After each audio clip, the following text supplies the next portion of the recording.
بسبب إلى السماء ثم ليقطع فلينظر هل يذهبن كيده ما يغيظ وكذلك أنزلناه آيات بينات وأن الله يهدي من يريد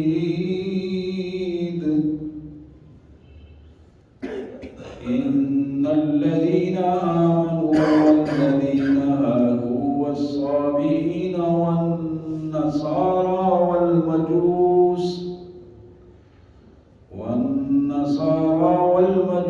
والذين أشركوا إن الله يفصل بينهم يوم القيامة إن الله على كل شيء شهيد. آمنت بالله صدق الله العظيم. اللهم صل على سيدنا ومولانا محمد وعلى آل سيدنا ومولانا محمد وبارك وسلم. اللهم صل على جميع الأنبياء والمرسلين وعلى الملائكة المقربين وعلى سائر الصحابة والتابعين وعلى عباد الله الصالحين. اللہ کے پاک کلام قرآن مجید میں یہ 17واں پارہ ہے اور 17ویں پارے کا نامہ رکوع ہے. پورا رکوع آج ہمارے زیر مطالعہ ہوگا انشاءاللہ. یہ سورہ حج ہے. سورہ حج کی آیت نمبر 11 سے 22 تک کی آیت بنتی ہے. یہ ساری آیات انشاءاللہ زیر مطالعہ ہوں گی ہمارے. سب سے پہلے ان مبارک آیات کا سادہ سا مفہوم اور پھر انشاءاللہ اس کے پس منظر میں مختصر سی گفتگو. اللہ کے مبارک نام سے بڑا مہربان بہت زیادہ رحم کرنے والا ہے. وَمِنَ النَّاسِ مَن يَعْبُدُ اللَّهَ عَلَى حَرْفٍ. اللہ کے بندوں میں کچھ بندے ایسے ہیں جو اللہ کی عبادت تو کرتے ہیں لیکن کونے پہ رہ کر کرتے ہیں, کنارے پر ہو کر عبادت کرتے ہیں. اللہ کی عبادت کرتے ہیں لیکن سرحد پر کھڑے ہو کر عبادت کرتے ہیں. جب جی جا ادھر ہو گئے, جی جا ادھر ہو گئے, اللہ حرف کنارے پر کھڑے ہو کر عبادت کرتے ہیں. فَإِنْ أَصَابَهُ خَيْرٌ اطْمَأَنَّ بِهِ. اگر تو انہیں اس عبادت میں کوئی بہتری ان کے لیے ہو گئی دنیاوی طور پر تو وہ بڑے مطمئن ہیں, بڑا اچھا رویہ ہے, بہت اچھا ہو رہا ہے اور وہ لگے رہیں گے عبادت. فَإِنْ أَصَابَتْهُ فِتْنَةٌ. اور اگر کوئی اس میں آزمائش آ گئی, کسی آزمائش میں پڑ گئے, عبادت کے دوران, عبادت کے بعد وہ عبادت کر رہے ہیں اور ساتھ ساتھ نمازیں بھی پڑھ رہے ہیں اور نمازیں پڑھنے کے ساتھ آزمائشوں کا سلسلہ بھی شروع ہو گیا. فِتْنَةٌ انقلب علی وجہ. جو یہ آزمائش کا کوئی خیال ان کے سامنے آیا, آزمائش ان کے اوپر آئی تو پھر فوراً الٹے پاؤں پھر گئے. پھر وہ عبادت بھی چھوڑ دی اور وہ سارا رویہ بھی ختم ہو گیا. اللہ سے وہ تعلق کو بھی شکموں میں تبدیل کر دیا انہوں نے. خسرت دنیا والآخرہ. خسرت دنیا والآخرہ ذالک هو الخسران المبین. اللہ اپنے بندوں کو بتاتے ہیں کہ یہ بہت بڑا گھاٹے کا سودا ہے, دنیا میں بھی اور آخرت میں بھی. اللہ سے تعلق, قانونی اور واجبی تعلق بنانا, خیر پر تعلق قائم رکھنا اور آزمائش پر تعلق توڑ دینا, خسرت دنیا والآخرہ. یہ دنیا اور آخرت میں بڑے گھاٹے کا سودا ہے, تباہی ہے, بربادی ہے. ذالک هو الخسران المبین. اللہ فرماتے ہیں میرے بندو یہ تو کھلا کھلا تباہی کا سودا کر رہے ہو, گھاٹے کا سودا کر رہے ہو. سامنے نظر آ رہا ہے کہ یہ کتنا بڑا گھاٹا ہے. یدعو من دون اللہ ما لا یضرہ وما لا ینفعہ ذلک هو الضلال البعید۔ اب اللہ سے شکوے شکایتوں کے بعد ان کے روابط جو ہیں وہ غیر اللہ سے بنتے ہیں۔ یدعو من دون اللہ، اللہ کے علاوہ دوسروں کو تلاش کرنا شروع کر دیتے ہیں۔ ایسے لوگ ما لا یضرہ، جو نہ تو ان کا کوئی نقصان کر سکتے ہیں، وما لا ینفعہ، نہ ہی انہیں کوئی فائدہ دے سکتے ہیں۔ کوئی اختیار تو ان کا ہے نہیں، لیکن ایک شیطانی جال ہے، جال بنا ہوا ہے، اس جال کے اندر وہ سارے کے سارے پھنسے ہوئے ہیں۔ یدعو من دون اللہ، اللہ کے علاوہ دوسروں کو، اللہ کو چھوڑ کر دوسروں سے پھر رابطے میں رہتے ہیں۔ ذالک هو الضلال البعید۔ پھر اللہ فرماتے ہیں کہ میرے بندو ذرا سوچو تو صحیح، یہ تو بدترین گمراہی میں تم پڑ گئے ہو۔ حقیقی خالق کو چھوڑ کر، با اختیار کو چھوڑ کر بے اختیاروں کے پاس، اور حقیقی خالق کو چھوڑ کر جھوٹوں کے ساتھ تم نے روابط قائم کر لی۔ ذالک هو الضلال البعید، تو بڑی بدترین گمراہی کی کیفیت ہے۔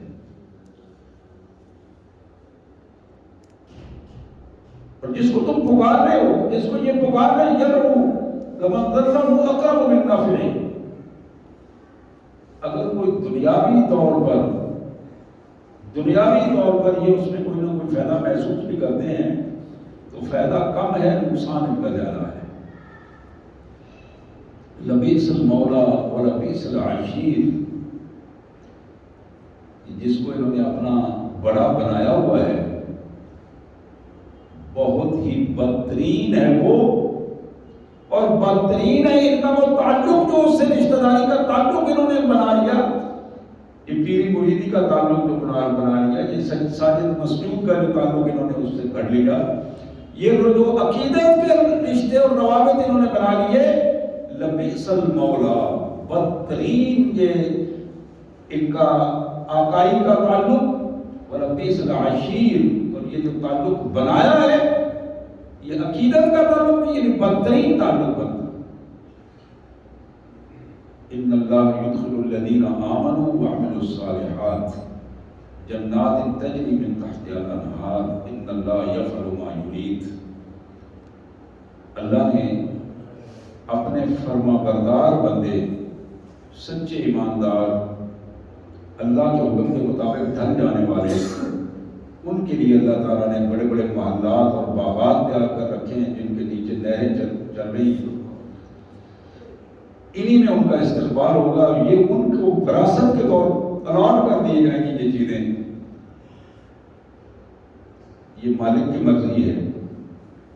جب بندہ اپنے آپ کو مجرم ثابت کر دیتا ہے اور ایک بندہ اپنے آپ کو فرمانبردار ثابت کر دیتا ہے، ان اللہ یفعل ما یرید، اللہ پھر جو فیصلہ کرتے ہیں وہ اپنی مرضی سے فیصلہ کرتے ہیں، کسی کے سفارشوں پر، کہنے کہلوانے پر کوئی اللہ کو اس پر مجبور نہیں کرتا۔ ان اللہ یفعل ما یرید، جو مالک چاہتا ہے وہی عدل و انصاف کے مطابق فیصلہ فرماتا ہے۔ ایک چیپٹر یہ تھا جس پہ ایک منظر ہمارے سامنے آ رہا ہے۔ اب ذرا ایک دوسری بات، یہ باتیں کافروں کے لیے نہیں اللہ نے کی، یہ ان کے لیے ہیں جو اللہ کو مان کر یہ حرکتیں کرتے ہیں۔ یہ جو منظر پیش کیا نا، جو اللہ کو مان کر یہ کلمہ پڑھتے ہیں، مسلم معاشرے میں مسلمانوں والا نام ہے، یہ ان کے لیے۔ اب یہ اس چیپٹر کا اگلا حصہ ذرا غور کیجیے۔ اللہ فرماتے ہیں من کان یظن ان لن ینصرہ اللہ فی الدنیا والآخرہ، جس شخص کی سوچ یہ بن گئی نا اللہ میری تو مدد نہیں کرتا، میں نے تو بڑی کوشش کی، نمازیں بھی پڑھی ہیں، روزے بھی رکھے ہیں، خیراتیں بھی دی ہیں، بڑے بڑے میں نے نیکی کے کام کیے، لیکن اللہ میرے ساتھ نہیں ہے، نعوذ باللہ، میری بات نہیں سنتا، میری دعائیں نہیں سنتا، مدد نہیں کرتا، نہیں ینصرہ اللہ، اور کرے گا بھی نہیں۔ اب یہ بدبختی اس پر چھا گئی ہے، اس کے ذہن پر یہ مسلط کر دی شیطان نے یہ بات، اور اس پر وہ لگ گیا۔ اللہ فرماتے ہیں فَلْيَمْدُدْ بِسَبَبٍ إِلَى السَّمَاءِ ثُمَّ لْيَقْطَعْ. یہ جو اللہ سے برگشتہ ہو گیا، اس کو چاہیے کہ یہ ایک رسی لے، آسمان کے ساتھ اس رسی کو باندھ لے اور پھر اس رسے پر چڑھ کر آسمان کے اوپر جائے اور پھر وہاں شگاف لگائے، کوئی راستہ بنائے وہاں اور دیکھے. کیا دیکھے؟ حل یذہبن کیدہ ما یغیظ. جس کو وہ پسند نہیں کرتا کیا اس کے فیصلوں کو ختم کر سکتا ہے؟ کیا وہ اپنی مرضی وہاں چلا سکتا ہے دنیا کے نظام میں، کائنات کے نظام میں؟ وَكَذَلِكَ أَنزَلْنَاهُ آيَاتٍ بَيِّنَاتٍ وَأَنَّ اللَّهَ يَهْدِي مَن يُرِيدُ. اللہ اپنی آیات بڑے واضح اور کھول کھول کے بیان کرتے ہیں، اپنے احکامات، تاکہ بندوں کو بات سمجھ آ جائے اور جو بندہ ہدایت والے راستے پر آنا چاہے اس کو اللہ تعالیٰ ہدایت کا راستہ عطا فرمانے. یہ دوسرا چیپٹر تھا. اب ذرا ایک تیسرا منظر اللہ تعالیٰ ہمارے سامنے رکھتے ہیں، اس پہ بھی ذرا غور کیجیے. ان الذین آمنوا والذین ہادوا والصابئین والنصارى والمجوس والذین اشرکوا ان اللہ یفصل بینہم یوم القیامہ ان اللہ علی کل شیء شہید. کل قیامت کے دن اللہ تبارک و تعالی ایمان والے سچے لوگ ہیں ان کو بھی بلائے گا، سامنے کھڑا کر کے. والذین ہادوا یہودیوں کو بھی بلائے گا، والنصارى عیسائیوں کو بھی سامنے کھڑا کرے گا، والصابئین اور بے دین لوگوں کو بھی سامنے کھڑا کر لے گا، والمجوس اور آتش پرست لوگوں کو بھی سامنے کھڑا کرے گا، والذین اشرکوا اور مشرکوں کا بھی ایک گروہ وہاں الگ سے کھڑا ہوگا. یہ الگ الگ اپنے اپنے گروہ جو ہے اللہ کے حضور اس عدالت میں پیش ہوں گے، کھڑے ہوں گے. ان اللہ یفصل بینہم یوم القیامہ. اب اللہ تبارک و تعالیٰ ان کے ایک کی حرکت، عقیدہ اور عمل کے حوالے سے اس میں فیصلہ عطا فرمائیں گے. وہ فیصلہ کیا ہوگا؟ ان اللہ علی کل شیء شہید. اللہ تو سب کچھ دیکھتا رہا ہے، مالک کے علم میں ہے. وہ سارا منظر جو گواہان پیش ہوں گے وہ اپنی جگہ پر، اللہ تبارک و تعالی اپنی ذاتی شہادت کی بنیاد پر عدل و انصاف کا بہترین فیصلہ فرمائے گا. ان اللہ علی کل شیء شہید. ایک ایک چیز کا پورا پورا گواہ ہے، ایک ایک چیز کو اپنے سامنے دیکھ. اس کے ایمان والے ہوں گے، یہودی ہوں گے، عیسائی ہوں گے، کمیونسٹ اور بے دین ہوں گے، آتش پرست ہوں گے اور مشرک ہوں گے. ایمان کے علاوہ یہ سارے کافروں کی اقسام ہیں. اب وہاں ان کے بارے میں کھل کے فیصلہ بھی ہوگا اور ایک ایک چیز ان کے سامنے بھی آئے گی. یہ تین منظر میں نے آپ کے سامنے پیش کیے ایک رکوع میں. اب چوتھا ایک منظر ہے، ذرا اس پہ بھی غور کیجیے.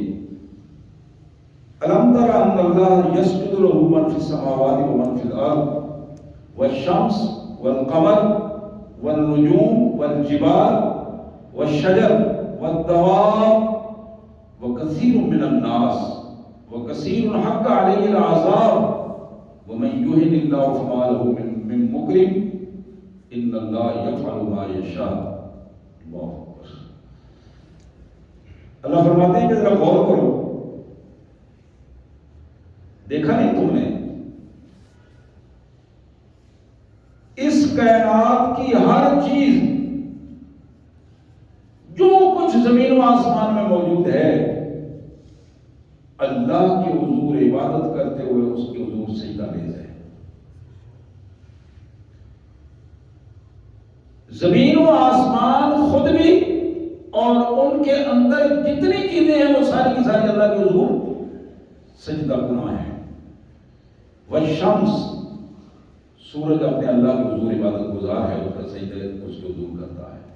والقمر، چاند اپنے اللہ کے حضور سجدہ کرتا ہے، عبادت گزار ہے مالک کا۔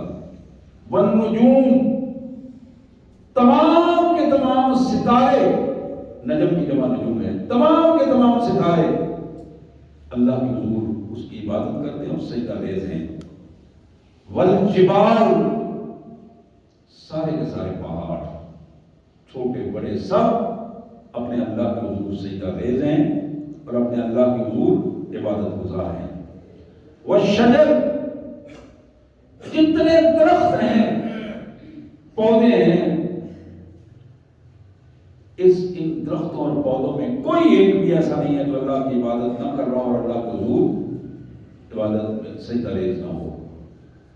والدواب، انسانوں اور جنوں کے علاوہ جتنی جاندار چیزیں ہیں، جس میں جانور بھی ہیں اور باقی مخلوقات بھی ہیں، وہ ساری کی ساری مخلوقات اللہ کے حضور سجدہ ریز ہیں، عبادت گزار ہیں۔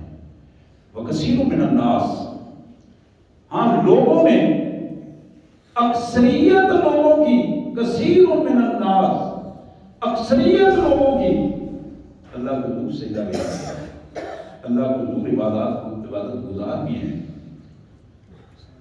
اور ہاں ایک کثرت اور بھی ہے، وَكَثِيرٌ حَقَّ عَلَيْهِ الْعَذَابُ،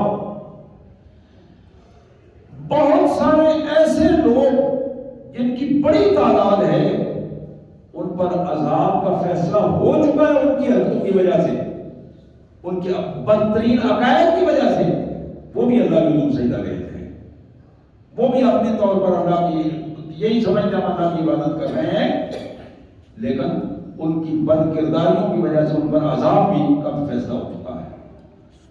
وَمَن يُهِنِ اللَّهُ فَمَا لَهُ مِن مُكْرِمٍ، اللہ فرماتے ہیں لوگوں، جس کی بد کرداریوں کی اور بد اعمالیوں کی وجہ سے اللہ اس کو ذلیل و رسوا کر دے، اس کو کون عزت دے گا؟ وَمَن يُهِنِ اللَّهُ فَمَا لَهُ مِن مُكْرِمٍ، جس کی بد اعمالیوں کی بنیاد پر، بد کرداریوں کی بنیاد پر، بد عقیدتوں کی بنیاد پر اللہ اسے ذلیل و رسوا کر دے سزا کے طور پر، فما لہو من مکرم، کون ہے پھر اسے عزت دے گا؟ جسے اللہ گرائے اسے کون اٹھانے والا ہے؟ ان اللہ یفعل ما یشاء، مالک تو وہی کرتا ہے جو چاہتا ہے، اس کے فیصلے عدل و انصاف پر مبنی ہوتے ہیں۔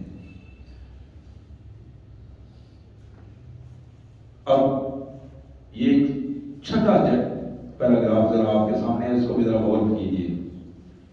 اللہ فرماتے ہیں ھذان خصمان اختصموا فی ربہم، یہ دو قسم کے گروہ ہیں جن کا اس کائنات میں شروع سے حق اور باطل کا جھگڑا چل رہا ہے۔ ھذان خصمان اختصموا فی ربہم، اپنے رب کے حوالے سے، اللہ وحدہ لا شریک کے حوالے سے جھگڑا چل رہا ہے۔ فالذین کفروا، اب اس کا فیصلہ اللہ فرما رہے ہیں، فالذین کفروا، جنہوں نے رب کا انکار کیا، اللہ کے ساتھ شرک کیا، اللہ کے احکامات کو اپنی مرضی کے مطابق ڈالا، قطعت لہم ثیاب من نار، چھوٹا سا جملہ ہے لیکن استغفر اللہ العظیم، اللہ فرماتے ہیں کہ ایسے بدبختوں کے لباس کی کٹنگ ہو چکی ہے، جو آگ کا لباس ہے نا اس کی کٹنگ ہو چکی ہے، کتے آگ، جس طرح درزی کاٹ کے رکھتے ہیں نا سینے کے لیے، کپڑے سینے کے لیے کاٹ کے پہلے رکھتا ہے، اللہ نے فرمایا قطعت لہم ثیاب من نار، آگ کے لباس ان کے لیے ان کے سائز کے مطابق کاٹے جا چکے ہیں۔ یصب من فوق رؤوسہم الحمیم، اور یہ لباس آگ کا لباس پہنا کر پھر ان کے سر پر کھولتا ہوا پانی ڈالا جائے گا۔ یصب من فوق رؤوسہم الحمیم، یسحر بہ ما فی بطونہم والجلود، یہ پانی بظاہر تو ان کے سر اور دماغ پہ پڑے گا، اور یہ ان کی جہاں جلد کو جلائے گا وہاں اندر کی انتڑیوں کو بھی جلا کر آگ بنا دے گا۔ یسحر بہ ما فی بطونہم، جو کچھ ان کے پیٹوں کے اندر ہے، انتڑیاں ہیں، جگر ہے، دل ہے، ان پیٹوں کے اندر کی جو کیفیت ہے اسے جلا کر آگ بنا دے گا۔ والجلود، اور جو باہر چمڑی ہے، جلد ہے، اس کو بھی جلا کے رکھ دے گا۔ وَلَهُمْ مَقَامِعُ مِنْ حَدِيدٍ، اور پھر باہر ان کی سیکورٹی پہ فرشتے گرز لے کے، لوہے کی گرز لے کے کھڑے ہوں گے، لوہے کی گرز، مقام من حدید، مقام من حدید، لوہے کی بڑے بڑے گرز ہوں گے ان کے پاس، اور یہ کیا کریں گے؟ کلما ارادوا ان یخرجوا منها من غم اعیدوا فیہا، جلتے بجھتے واویلا کرتے آگ کا لباس پہنے ہوئے، ان اوپر سے پانی کھولتا ہوا اس کو سمیٹتے ہوئے اس غم اور اذیت کی پوزیشن میں، کلما ارادوا ان یخرجوا منها، جب یہ کوشش کریں گے کہ باہر کی طرف بھاگیں گے، اعیدوا فیہا، وہ گرزے مار مار کے فرشتے کو پھر واپس لوٹا دیں گے۔ اعیدوا فیہا وذوقوا عذاب الحریق، وذوقوا عذاب الحریق، اور انہیں بتایا جائے گا آج یہ آگ کا عذاب تمہارے لیے ہے، اور یہ تمہیں اس میں جلنا ہے، اور تمہیں اس کو چکھنا ہے۔ ذوقوا، چکھو۔ دنیا میں حرام خوریوں کو تم ٹیسٹ کرتے تھے، ٹیسٹ، یہ لفظ استعمال ہوتا ہے ہمارے معاشرے میں، بڑا ٹیسٹ آیا ہے، بڑا ٹیسٹ کیا ہے، آئے ذرا ٹیسٹ کر لیں، چیک کر لیں، یہ ٹیسٹ کا لفظ ہے۔ ذوقوا عذاب الحریق، عذاب الحریق، اور ذرا آج آپ کو بھی ذرا ٹیسٹ کرو، اس کو بھی ذرا چیک کرو، ذرا چکھو۔ نستغفر اللہ ونتوب الیہ، نستغفر اللہ ونتوب الیہ، نستغفر اللہ ونتوب الیہ۔ اللہم انا نعوذ بک من عذاب جہنم، اللہم انا نعوذ بک من عذاب جہنم، یا کریم یا ارحم الراحمین یا ذا الجلال والاکرام، نستغفر اللہ ونتوب الیہ۔ میرے پیارے بھائیوں اور میری عفت ماں بہنوں، رمضان المبارک کی مبارک ساعتیں بیت چکی،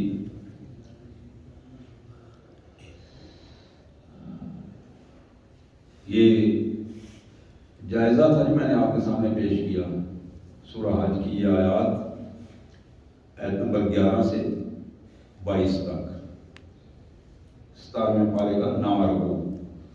یہ میں بار بار اس لیے بتاتا ہوں کہ اس کو پڑھا کر جا کے پڑھیں، اس کا خالی جب اکیلے ہونا تو پھر ان آیات کا مطالعہ کریں اور پھر ترجمہ پڑھیں، آپ کو اندازہ ہوگا کہ اللہ تعالیٰ نے یہ کیسا جائزہ ہمارے سامنے پیش کیا ہے۔ یہ جائزہ ہے میرا بھی، آپ کا بھی، میری بہنوں کا بھی، ہمارے گھروں کا بھی، ہمارے اداروں کا بھی۔ اس جائزے میں بالکل ایسے ہی ہے جیسے ہم سامنے کھڑے ہیں اور اللہ تبارک و تعالیٰ کے حضور یہ ساری چیزیں ہمارے سامنے لمحہ بلمحہ اسی جائزے کے انداز میں پیش کی جا رہی ہیں۔ رمضان بیتا، رمضان سے پہلے شعبان تھا۔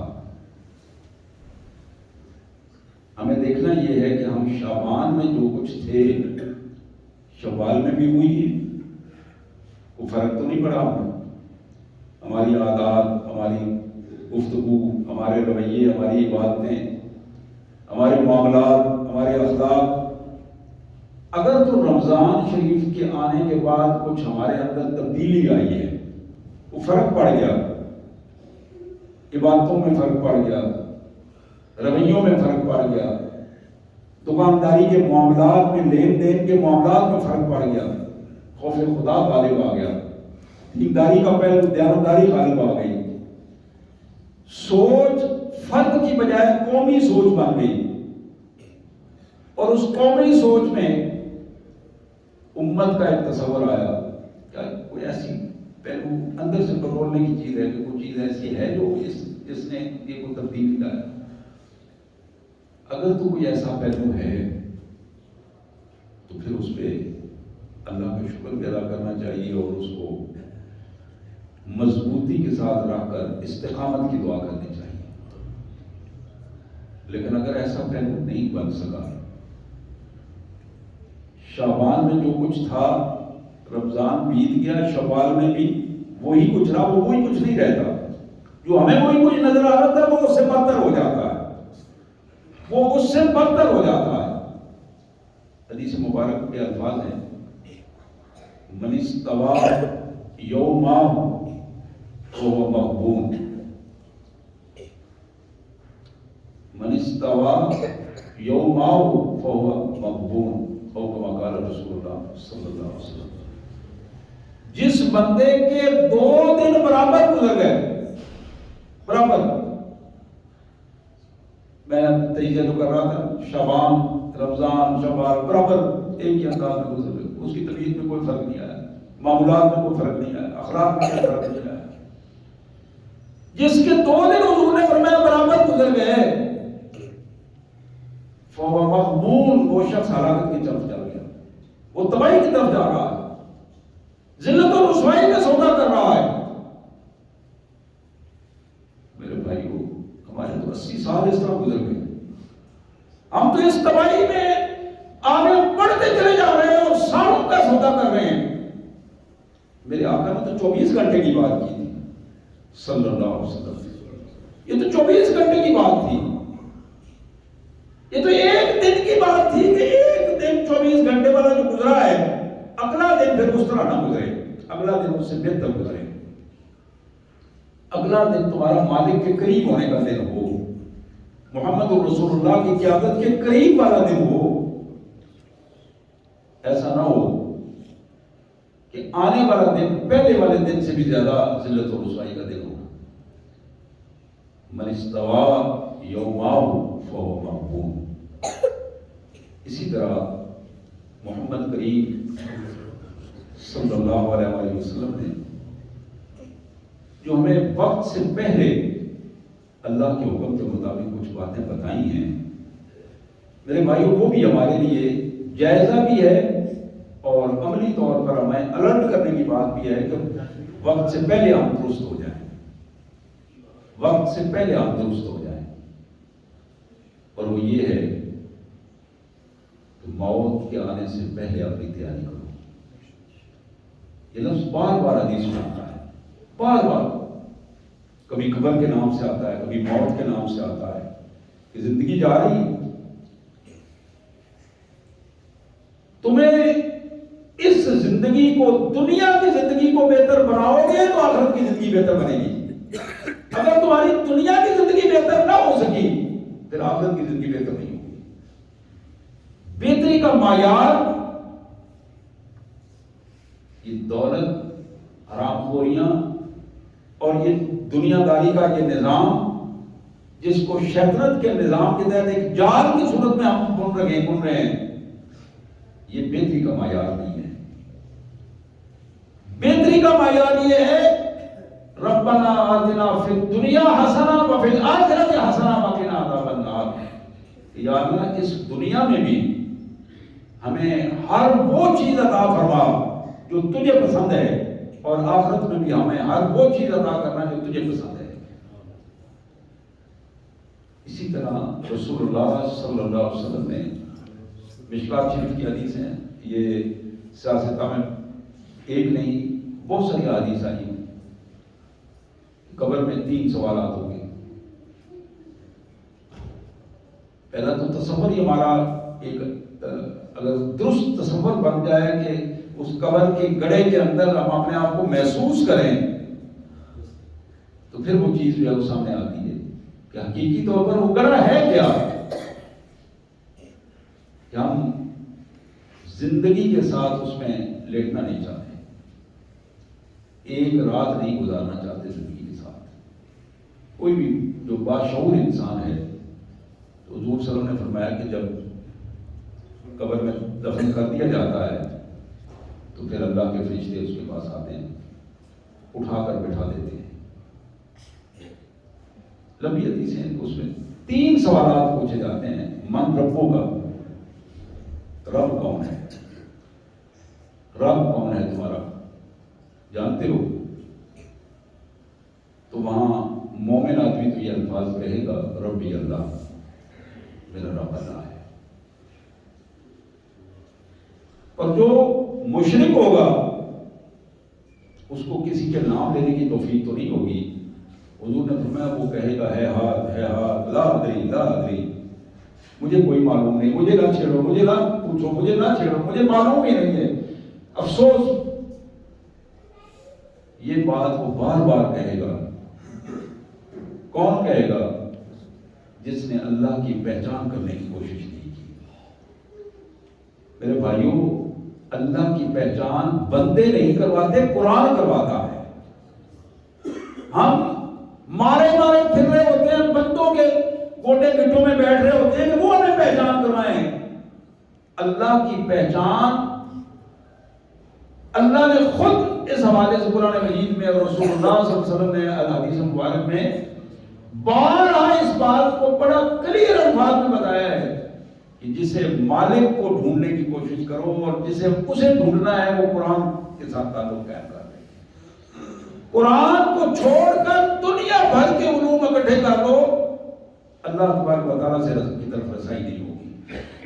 قرآن واحد وہ نسخہ ہے جو یہ بتاتا ہے کہ کل قبر میں جب تمہارے سوال ہوگا تو اس سوال کا جواب ربی اللہ تب دے سکو گے جب تمہارا تعلق قرآن کے ساتھ ہوگا، تمہیں پتہ ہوگا کہ قرآن نے رب کا تصور کیا دیا ہے۔ دوسرا سوال جو سادہ سا سوال ہے، ماں دین ہوگا۔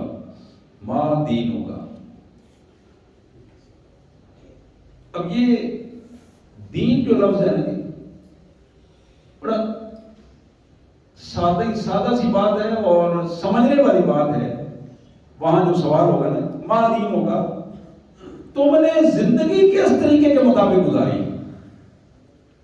ماں دین ہوگا، تم نے زندگی کس طریقے کے مطابق گزاری؟ یہ نہیں ہے کہ تم دیندار تھے، مصلی تھے، براسی تھے، چیمے تھے، چٹے تھے، بیٹر تھے، بٹی تھے، عوام تھے، کیا تھے؟ ماں دینوں کا یہ مطلب نہیں ہے کہ کس دین پر تھے۔ سوال یہ ہے کہ تم نے جو اپنی زندگی گزاری اس زندگی کو کس طریقے کے مطابق گزارا؟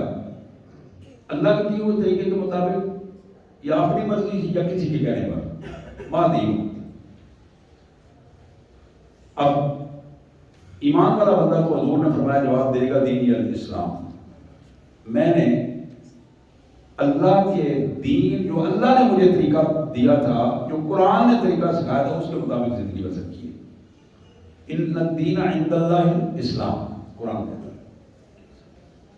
اب اس پہلو پہ بڑا سادہ سی بات ہے، اب جس بندے نے دنیا میں انسانوں کے پیچھے لگ کے اللہ کے دین کو بھلا دیا، اللہ کے دین کو چھوڑ دیا، مفاد پرستی میں، تعصبات میں، تحفظات میں، گروہ بندی میں، برادریوں میں، تعلق داریوں میں، رشتہ داریوں میں اللہ کے طریقے کو چھوڑ کر بندوں کے طریقے کو اپنایا، وہ وہاں قبر میں یہ جواب نہیں دے سکے۔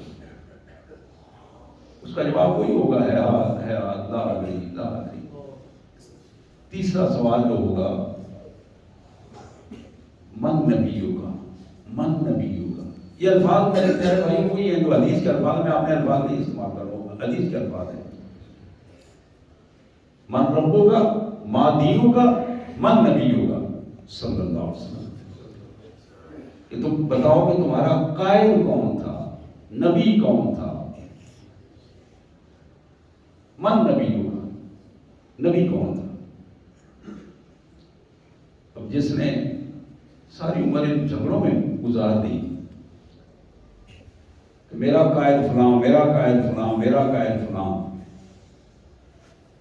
بدماشوں میں، بدکاروں میں، زانیوں میں، بے حیاؤں میں زندگی گزار کر ان کو اپنا قائد مانتا نا، وہ کدھر رسول اللہ صلی اللہ علیہ وسلم کی پہچان اسے ہوگی؟ اسے حضور کی پہچان نہیں ہوگی۔ میرے بھائیوں، شیطان نے ہمیں ان چکروں میں ڈال دیا ہے کہ یہ دنیاوی قیادت ہے، یہی قیادت ہے۔ قیادت مومن کی ایک ہی قیادت ہے، بندہ مومن ایک ہی قیادت کے پیچھے چلتا ہے، اور صرف محمد رسول اللہ صلی اللہ علیہ وسلم کی قیادت ہے۔ جو اس قیادت کے ساتھ اتباع کا رویہ رکھتا ہے، اطاعت کا رویہ رکھتا ہے، وہ کامیاب ہے۔ جو محمد رسول اللہ صلی اللہ علیہ وسلم کی اطاعت کے ساتھ رویہ نہیں رکھتا، دنیا بھر کی لوگوں کی مانتا ہے لیکن رسول اللہ کی نہیں مانتا، کسی صورت میں وہ کامیاب نہیں ہے، وہ قبر میں ذلت و رسوائی کا شکار ہو جائے گا۔ یہ 3 سوالات ہیں، اور اس حوالے سے ہمیں اپنا جائزہ بھی لینا ہے، تیاری بھی کرنی ہے۔ اور آج ہمارے اس جائزے کا یہی مطلب تھا۔ ایک تو یہ جو آیات میں نے آپ کے سامنے رکھی، ان کو گھر میں جائیے، پڑھیے، اپنے بچوں کو سنائیے، فیملی میں بیٹھ کر ان آیات کا مطالعہ کیجیے، اور پھر اس حدیث جو میں نے آپ کے سامنے رکھی، من استویٰ یومہ فہو مغبون، اس کو ذرا غور کیجیے۔ اس پر 2 دن جس مسلمان کے موضوع نے فرمایا میرے امتی کے 2 دن برابر گزر گئے ایک جیسے، فہو مغبون، وہ پھر ناکامی کی طرف چلا۔ اور تیسری بات جو میں نے بتائی، قبر کے 3 سوالوں کی تیاری ہے۔ اللہ کی پہچان پیدا کریں، اللہ کے دیے ہوئے نظام زندگی کی پہچان پیدا کریں، اور پھر محمد رسول اللہ کی قیادت کو پہچانیں۔ اللہ میں اس کی توفیق عطا فرمائے۔